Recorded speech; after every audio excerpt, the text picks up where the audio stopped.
chaque projet important de votre vie, consultez un notaire. Les notaires, sûrement et pour longtemps.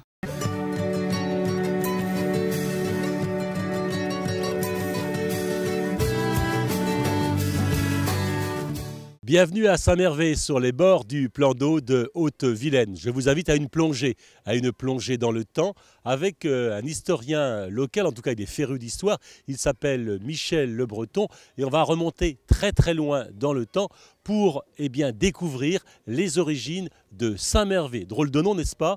Des images avec Lisa et ensuite Michel Le Breton.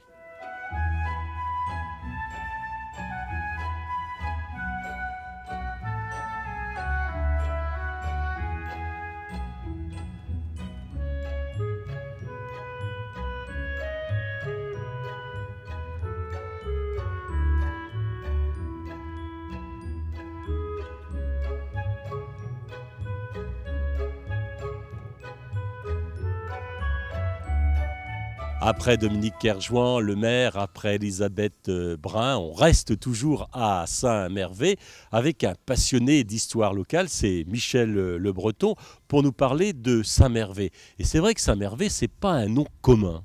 C'est vrai que c'est pas un nom commun, on peut s'interroger, effectivement. D'où ça vient? Alors ce que nous savons, c'est qu'il y a eu, puisqu'on a retrouvé sa ville, un moine à Saint-Mervé qui s'appelait Mervé, et qui a vécu au VIe siècle.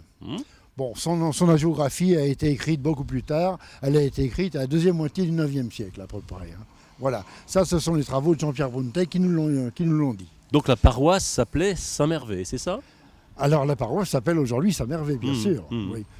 Alors, Saint-Mervé est apparu, alors ce qu'il faut savoir donc, dans le temps avant le 7e siècle, c'est un jugement de Clotaire III, envers l'évêque Berchère du Mans, qui demande de bien vouloir restituer les domaines situés à l'extrême ouest du royaume de l'époque, n'est-ce pas, c'était la Neustrie, et de bien vouloir rendre ces domaines. Et parmi ces domaines, ça n'a qu'un intérêt topographique, mais on a tous les domaines autour qui sont parfaitement identifiables, et Coriacus peut être absolument identifié avec Saint-Mervé actuel. D'accord, donc Saint-Mervé aujourd'hui. Alors, est-ce qu'il y a encore des traces sur Saint-Mervé, des temps anciens, des temps jadis? Qu'est-ce qui reste comme traces? Écoutez, nous avons 3 mottes. Nous avons 3 mottes. Mode féodale? Une motte féodale, absolument, oui. Nous en avons une qui est derrière l'ancienne église, qui est encore parfaitement identifiée, et 2 autres à la vie seule. Et à Saint-Mervé, il y a eu des gens célèbres, on peut en citer quelques-uns?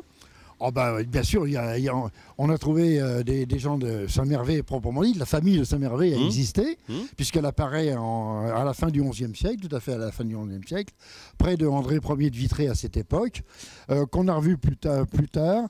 Et en fait, le nom en tant que famille disparaît à la fin du XIVe. Voilà, à la fin du XIVe siècle, un moine de Saint-Malo qui a disparu en 1381.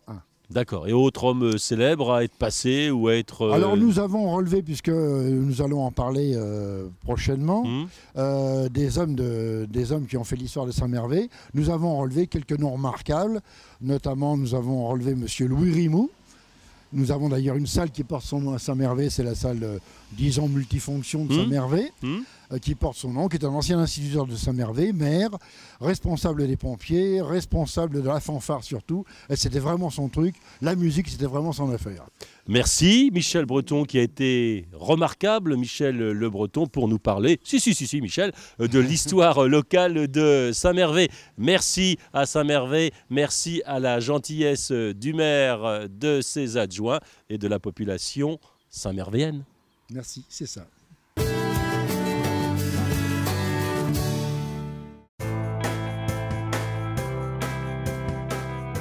Pour chaque projet important de votre vie, consultez un notaire. Les notaires, sûrement et pour longtemps.